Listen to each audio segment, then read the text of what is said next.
అసలు టీడీపీ అంటేనే Telugu drama party అన్న సంగతి అందరికీ తెలుసు. జగన్మోహన్ రెడ్డి గారు నిన్న ప్రెస్ మీట్లో ఏదైతే చెప్పారో అదంతా కూడా వాస్తవమే. ఎందుకంటే సాక్ష్యాధారాలతో సహా ఆయన మాట్లాడుతూ ఉన్నారు. మరి మీరైతే ఏ సాక్ష్యాధారాలు లేవు. మరి నకిలీ మద్యంలో దాంట్లో అయితే జోగి రమేష్ గారిని కూర్చోబెట్టారు. మరి అక్కడ మీకు సాక్ష్యాలు ఏమున్నాయని మీరు జోగి రమేష్ గారి గురించి మాట్లాడుతూ ఉన్నారు. నకిలీ మద్యం చేసింది మీరు, ఒక కుటీర పరిశ్రమలాగా ఏర్పాటు చేసుకొని డబ్బులు దండుకుంటా ఉన్నారు. అంటే మీరు సంపద సృష్టిస్తామన్నారు. ఈ రకంగా మీరు సంపద సృష్టించుకొని మీ జేబులు మీ ఖజానాలు నింపుకుంటూ ప్రజల ప్రాణాలతో చెలగాటమాడుతూ ఉన్నారు.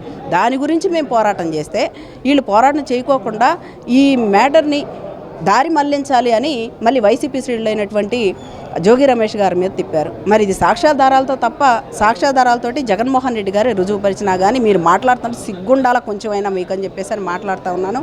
డేటా సెంటర్ గురించి అయితే అది జగన్మోహన్ రెడ్డి గారే తీసుకొచ్చారు. దానికి మళ్ళీ మీరు పేరు మార్చి మేము తీసుకొచ్చామని చంకలు గుద్దుకుంటా ఉన్నారు ఈ నారా లోకేష్ గారు, చంద్రబాబు నాయుడు గారు. మీరు అసలు ఏ పరిశ్రమలు తీసుకొచ్చారు? జగన్మోహన్ రెడ్డి గారు కాలేజీలు తీసుకొచ్చారు, పరిశ్రమలు తీసుకొచ్చారు. ఆయన ఎన్ని వేల ఉద్యోగాలు ఇచ్చారో ప్రజలందరికీ తెలుసు.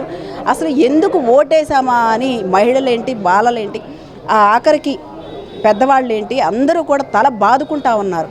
జగన్మోహన్ రెడ్డి గారిని కాదనుకొని మీకు ఓటేసినందుకు మా బాధ మేము అనుభవిస్తూ ఉన్నాము, మీరు ఎప్పుడు వెళ్ళిపోతారా, ఎప్పుడు మేము మీకు తగిన బుద్ధి చెప్పాలని ఎదురు చూస్తూ ఉన్నారని అయితే చెప్పచ్చు.